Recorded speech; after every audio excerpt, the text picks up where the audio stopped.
لله رب العالمين والصلاة والسلام على نبينا محمد وعلى آله وأصحابه أجمعين أما بعد۔ جو لوگ قرآن کریم پر عمل کرتے ہیں، اس کے احکام کی پیروی کرتے ہیں اور اس میں جو راستہ بتایا گیا ہے مضبوطی کے ساتھ اسی پر گامزن ہیں، تو ان کے لیے بہت سارے فضائل قرآن و سنت میں بیان کیے گئے ہیں۔ ان میں سے کچھ کا تعلق دنیا سے ہے اور کچھ کا تعلق آخرت سے ہے۔ مثلا قرآن کریم پر عمل کرنا دنیا اور آخرت میں ہدایت کا سبب ہے۔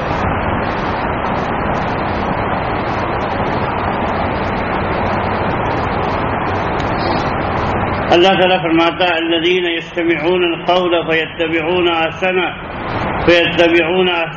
اولئک الذین ھداھم اللہ واولئک هم اولو الالباب۔ سورہ زمر کی 18 نمبر کی آیت، جس کا مطلب یہ ہے کہ جو لوگ بات کو غور سے سنتے ہیں پھر اس کی اچھی باتوں کی پیروی کرتے ہیں، یہی لوگ ہیں جن کو اللہ تعالیٰ نے ہدایت دی ہے اور یہی لوگ عقل والے۔ عبدالرحمن بن زید بن اسلم اپنے والد کے واسطے سے روایت کرتے ہیں کہ والذین اجتنبوا الطاغوت ان یعبدوها، جن لوگوں نے طاغوت کی پرستش سے گریز کیا۔ یہ زید بن عمر بن نفیل اور ابو ذر اور سلمان فارسی وغیرہ کے بارے میں نازل ہوئی ہے، اور صحیح یہ ہے کہ ان سب کے بارے میں ہے، دوسروں کے جو لوگوں کے بارے میں بھی ہے جن لوگوں نے بتوں کی پوجا سے گریز کیا اور رحمان کی عبادت کی طرف مائل ہوئے، انہی کے لیے دنیا اور آخرت میں خوشخبری ہے۔ پھر اللہ تعالیٰ نے فرمایا کہ فبشر عباد الذین یستمعون القول فیتبعون احسنہ،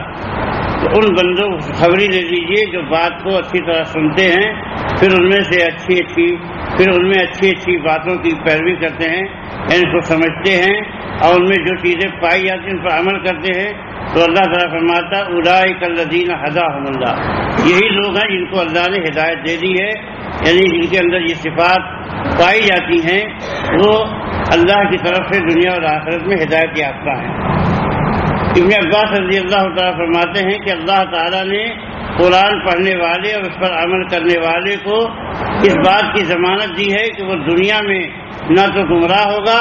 اور نہ آخرت میں بدبختی اس کے سامنے آئے گی، اور فرمایا کہ جو قرآن پڑھے گا اور اس کے اندر موجود باتوں کی پیروی کرے گا تو اللہ تعالیٰ اس کو گمراہی سے ہدایت دے گا اور قیامت کے دن برے حساب سے اللہ تعالیٰ اس کی حفاظت فرمائے گا۔ اور اسی طریقے سے اللہ تعالیٰ نے قرآن مجید میں بندوں کو اس بات کا حکم دیا ہے کہ وہ اللہ تعالیٰ کی طرف سے جو وحی ہے اسی پر عمل کریں۔ فرمایا کہ اتبع ما اوحی الیک من ربک لا الہ الا هو واعرض عن المشرکین، کہ آپ کے رب کی طرف سے جو وحی کی گئی ہے آپ اسی کی پیروی کیجیے۔ اللہ تعالیٰ نے اس بات کو صاف کر دیا کہ اللہ کا مطلوب اپنے بندوں سے یہ ہے کہ وہ وحی کی پیروی کرے، کیونکہ وحی کی پیروی میں کامیابی ہے۔ جو انسان کیا ہے، چاہے جتنا بڑا علم والا تجربے والا ہو جائے اور دنیاوی امور میں چاہے جتنی اس کو مہارت حاصل ہو جائے، لیکن بہت ساری باتیں، بہت سے حقائق اس کی نگاہوں سے اوجھل رہتے ہیں، اور جو اس کے فائدے نقصان کی چیزیں ہیں ان میں سے بہت ساری باتوں کا اس کو علم نہیں حاصل ہو پاتا ہے، اور اس کا علم اس کے خالق کو ہی ہے، اسی لیے خالق کی رہنمائی کے بغیر وہ صحیح راستہ نہیں پا سکتا ہے۔ تو اللہ تعالیٰ نے اس لیے بتا دیا کہ دیکھیے آپ کے رب کی طرف سے آپ کی طرف جو وحی کی گئی ہے آپ اسی کی پیروی کیجیے، اس کے سوا کوئی جو ہے معبود برحق نہیں، اور مشرکوں سے اعراض کیجیے۔ ابن کثیر رحمہ اللہ تعالیٰ فرماتے ہیں کہ اللہ تعالیٰ اپنے رسول کو اور ان کے راہ کی پیروی کرنے والوں کو ہدایت دیتے ہوئے فرماتا ہے کہ اتبع ما اوحی الیک من ربک، کہ اللہ تعالیٰ نے آپ کی طرف جو وحی کی ہے آپ کے رب نے، آپ اسی کی پیروی کیجیے، یعنی اقتدی بہ واقتفی اثرہ، کہ آپ اسی کی اقتدا کریں، اسی کے نقش قدم پر چلیں، اسی پر عمل کریں، کیونکہ آپ کی طرف جو چیزیں وحی کی گئی ہیں یہ اس ذات کی طرف سے ہیں جو حق ہے، جس میں کوئی شک و شبہ نہیں ہے، کیونکہ اس کے سوا کوئی معبود برحق نہیں ہے، اس کے سوا کوئی الہ نہیں ہے۔ اور امام قرطبی رحمۃ اللہ علیہ فرماتے ہیں اتبع ما اوحی الیک من ربک، کہ آپ کے رب کی طرف سے آپ کی جانب جو وحی کی گئی ہے اس سے مراد قرآن ہے، یعنی جو ہے آپ اپنے دل کو اور اپنے احساس کو ان لوگوں کے ساتھ مشغول نہ کریں، بلکہ اللہ کی بات میں مشغول ہو جائیں، یعنی مشرکوں کی طرف جائے توجہ نہ دیں، بلکہ اللہ تعالیٰ نے آپ کو جن باتوں کا حکم دیا ہے انہی باتوں کی پیروی کریں۔ اور سورہ اعراف میں اللہ تعالیٰ فرمایا اتبعوا ما انزل الیکم من ربکم ولا تتبعوا من دونہ اولیاء قلیلا ما تذکرون، کہ جو کچھ تمہاری طرف تمہارے رب کی جانب سے نازل کیا گیا ہے اسی کی پیروی کرو، اور اس کے سوا گڑھے ہوئے سرپرستوں کی بات نہ مانو، تم بہت کم نصیحت پکڑتے ہو۔ اللہ تعالیٰ نے اول تو اس بات کا حکم دیا کہ اللہ کی طرف سے جو باتیں نازل کی گئی ہیں یہ قرآن و سنت، کیونکہ قرآن جیسے اللہ کی طرف سے نازل کیا گیا ایسے سنت بھی اللہ کی طرف سے نازل ہے، اس لیے کہ اللہ کے نبی صلی اللہ علیہ وسلم نے فرمایا کہ اوتیت القرآن اور مثلہ معہ، کہ اللہ تعالیٰ کی طرف سے مجھے قرآن بھی دیا گیا ہے اور اسی کے مثل ایک اور چیز بھی دی گئی ہے، اور اس سے مراد یہی سنت ہے۔ تو فرمایا کہ رب کی طرف جو باتیں نازل کی انہیں کی پیروی کرو، اور جو تم نے سرپرست بنا رکھے ہیں اپنے جو ہے اور اللہ کا ساجی ان کو ٹھہراتے ہو تو ان کی باتیں نہ مانو، ان کی طرف مت جاؤ۔ اور لیکن حقیقت کیا ہے کہ تم مانو گے نہیں، بہت تھوڑے لوگ ہیں جو اس بات کو مانیں گے سمجھیں گے، باقی اکثریت ماننے والی نہیں ہے اور نصیحت نہیں پکڑنے والی ہے۔ قرطبی رحمۃ اللہ فرماتے ہیں کہ اتبعوا ما انزل الیکم من ربکم سے مراد کتاب و سنت ہے۔ اللہ تعالیٰ فرماتا ہے وما آتاکم الرسول فخذوہ وما نہاکم عنہ فانتہوا، کہ رسول جو تمہیں دیں اسے لے لو اور جس بات سے روک دیں اس سے رک جاؤ۔ اور ایک گروہ نے کہا کہ یہ حکم نبی صلی اللہ علیہ وسلم ان کی امت سب کے لیے عام ہے، اور ظاہر یہی ہے کہ تمام لوگوں کو اس کا حکم دیا گیا ہے، یعنی صرف نبی صلی اللہ علیہ وسلم کو یہ حکم نہیں ہے بلکہ سب لوگوں کے لیے ہے جو ملت اسلام اور قرآن کی پیروی کریں اور اس میں جو باتیں حلال ہیں اسی کو حلال ٹھہرائیں، اور جو باتیں اس میں حرام کی گئی ہیں اس کو حرام ٹھہرائیں، اور اس کے احکام کی پیروی کریں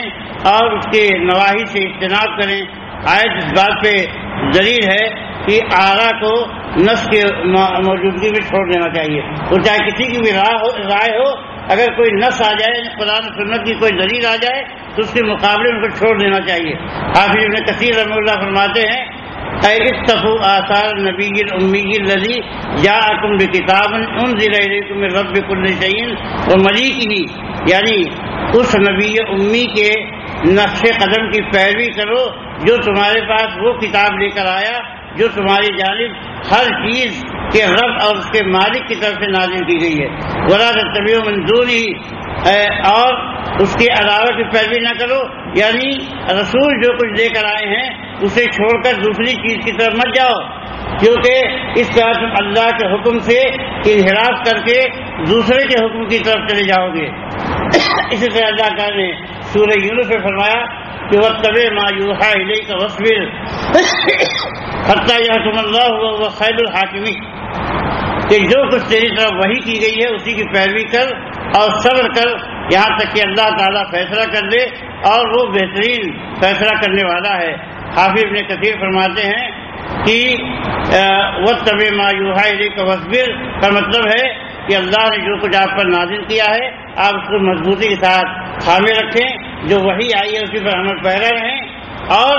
جو لوگ آپ کی مخالفت کرتے ہیں ان کی مخالفت پر آپ صبر کیجیے۔ اس سے دو باتیں معلوم ہوئی کہ اللہ کی طرف سے جو وحی آئی ہے اس پر عمل کرنا اتنا آسان بھی نہیں ہے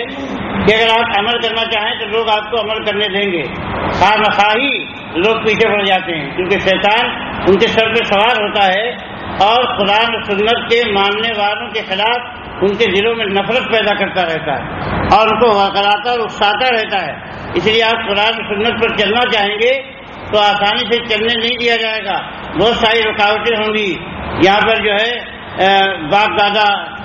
کا مسئلہ آڑے آئے گا، بہت سارے پیر پگاڑے اور مولوی ملا جو پروہت پنڈت اور جو ہے پادری اور پوپ ہوں گے یہ ساری رکاوٹیں بنیں گے. سماج معاشرے کی رسومات اور عادتیں ہیں، قبائلی عادات ہیں، مختلف قسم کی چیزیں ہیں جو انسان کے لیے رکاوٹ بن جاتی ہیں، اور قرآن و سنت پہ عمل کرنا آسان نہیں ہوتا ہے. اسی لیے اللہ تعالیٰ فرمایا کہ مخالفت کرنے والوں کی مخالفت کی پرواہ نہ کرنا، صبر کرتے رہنا اور ڈٹے رہنا اس حکم پر جو اللہ کی طرف سے آپ کی طرف نازل کیا گیا ہے،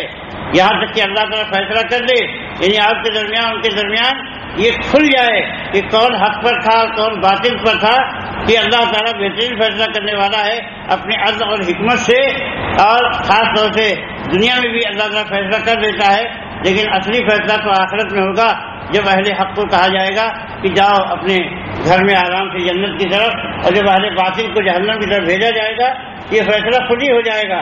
ایسے ہی دوسری بھی بہت سی آیات اللہ تعالیٰ نے قرآن پاک میں بیان فرمائی ہیں، اور جس کا حاصل یہی ہے کہ اللہ تعالیٰ کی نافرمانی سے گریز کیا جائے اور قرآن و سنت کی باتوں پر عمل کیا جائے. اسی پر عمل کرنے میں کامیابی ہے اور کامرانی ہے. اللہ تعالیٰ ہمیں کتاب و سنت کے احکامات پر عمل کرنے کی توفیق عطا فرمائے. جب تک ہم دنیا میں جئیں ایمان پہ، تقویٰ پہ، اللہ اس کے رسول کی محبت پر جئیں، جب ہمارا خاتمہ ہو تو ایمان پہ خاتمہ ہو، اللہ اس کے رسول کی محبت پہ خاتمہ ہو. قول هذا واستغفر اللہ لی ولکم ولسائر المسلمین من کل ذنب وصلی اللہ تعالی علی نبینا محمد.